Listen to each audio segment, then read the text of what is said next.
नमस्कार दोस्तों, प्रेरणा का झरना सेमिनार के पार्ट 19 में मैं डॉक्टर जितेंद्र रेड्डी आपका स्वागत करता हूं। थोड़ा सा टेक्निकल बातें करें। ये जो हमारा दिमाग है ना, ये इलेक्ट्रिक का जनरेटर है, बिजली का जनरेटर है। उसमें से इलेक्ट्रोमैग्नेटिक वेव्स बनता है और बाहर फैलता है। और इसको नापने के लिए डॉक्टरों के पास एक मशीन रहता है जिसको कहते हैं ईईजी मशीन, इलेक्ट्रो एनकेफेलोग्राम मशीन। और ये मशीन के जरिए ये ब्रेन की एक्टिविटी को हम पेपर पे ग्राफ के रूप में ले सकते हैं। और ये ग्राफ का स्टडी किया गया है और देखा गया है कि हमारी अलग अलग शारीरिक क्रियाओं में इसका पैटर्न अलग अलग होता है, यानी कि इनकी फ्रीक्वेंसी अलग अलग होती है। फ्रीक्वेंसी यानी एक बार ऊपर जाके नीचे जाके बीच में आ जाएगी फ्रीक्वेंसी। इसको कहते हैं साइकिल पर सेकंड। एक साइकिल ऊपर नीचे होकर बीच में आता है तो साइकिल कहते हैं। अब ऐसा देखा गया है कि जब हम जागृत अवस्था में रहते हैं, जब हम कुछ काम करते रहते हैं, तब इसकी फ्रीक्वेंसी 14 to 35 साइकिल पर सेकंड होती है। इसको टेक्निकल भाषा में बीटा स्टेट कहते हैं। अभी आप मुझे देख रहे हैं, ये प्रोग्राम में बैठे, अगर आपका ईजी निकाला ना तो आपका वेव्स होता है ना, ब्रेन वेव्स, उसकी फ्रीक्वेंसी 14 से ज़्यादा रहेगी और 35 से कम रहेगी। जब आप रात को सो जाते हैं ना तो उसकी फ्रीक्वेंसी 4 to 7 साइकिल पर सेकंड हो जाती है, जो आप पिक्चर में देख रहे हैं, 4 to 7 साइकिल पर सेकंड।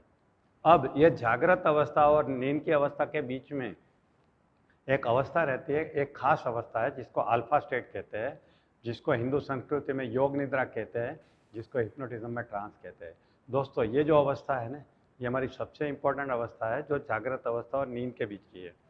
तब इसकी स्पीड यानी कि फ्रीक्वेंसी 7 to 14 साइकिल पर सेकंड रहती है। अब इसके नीचे भी एक अवस्था रहती है, थीटा के नीचे एक डेल्टा अवस्था। जब कोई आदमी कोमा में चला जाता है ना, बेहोश होता है ना, तो डेल्टा में चला जाता है। तब फ्रीक्वेंसी होती है 1 to 4 साइकिल पर सेकंड। दोस्तों, डेड बॉडी का ईजी निकाले तो क्या होगा?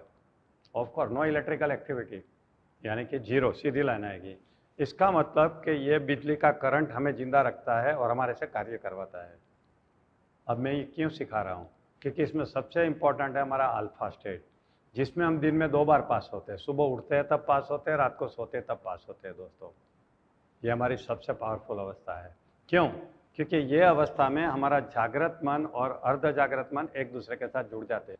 दोनों एक दूसरे के साथ कम्युनिकेट कर सकते हैं, बातचीत कर सकते हैं। बॉस एंड सर्वेंट, एक दूसरे से बात तो करनी पड़ेगी ना, ये अवस्था में करते हैं दोस्तों। और ऐसा रहता है कि जब कॉन्शियस माइंड ज़्यादा एक्टिवेट रहता है ना, तो सबकॉन्शियस माइंड शांत रहता है। कॉन्शियस माइंड शांत होता है तो सबकॉन्शियस माइंड एक्टिवेटेड हो जाता है। यानी कि दोनों परिस्थिति में दोनों एक दूसरे से बात नहीं कर सकते। मगर अल्फा स्टेट ऐसा है जिसमें दोनों इक्वल लेवल पे हो जाते हैं, इसलिए वो पावरफुल अवस्था है दोस्तों, जिसको कहते हैं अल्फा अवस्था। आपके लिए जानना बहुत ज़रूरी है। अब कैसे जाएंगे अल्फा अवस्था में? इसके लिए आपको इनर जर्नी करनी पड़ेगी। बाहर तो आपने बहुत मुसाफरी की है, आज एक नई मुसाफरी करोगे जो अपने अंदर की होगी, जिसको हम कहते हैं रिलैक्सेशन। कुछ लोग मेडिटेशन कहते हैं। दोनों इनर जर्नी है, नाम अलग अलग है, जर्नी सेम है, मगर प्रोसीजर में थोड़ा फर्क है।